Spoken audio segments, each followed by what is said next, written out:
KM Tanimbar Bahari tenggelam di perairan Saumlaki, Maluku, 15 ABK selamat. KM Tanimbar Bahari karam di perairan Saumlaki, Kepulauan Tanimbar, Maluku pada Rabu 5 Januari 2022 sore setelah dihantam gelombang. Kapal ini membawa 15 anak buah kapal. Peristiwa ini terjadi sekitar pukul 16.30 waktu Indonesia Tengah.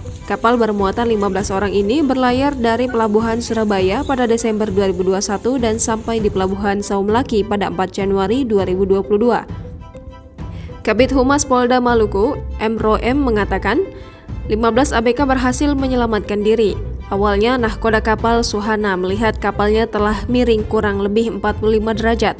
Nahkoda langsung memberikan instruksi kepada anak buah kapalnya agar segera menyelamatkan diri. Sekitar 1 jam di pelabuhan, ke-15 ABK ini langsung dievakuasi menuju Hotel Galaxy.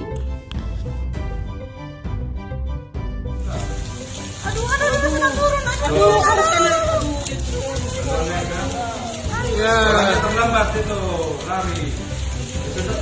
Kesedot itu orang itu.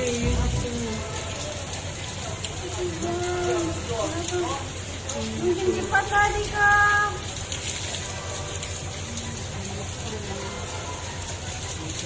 Ya kontainer kayak itu yang bisa kapal itu. Bukan kontainer, bukan kargo.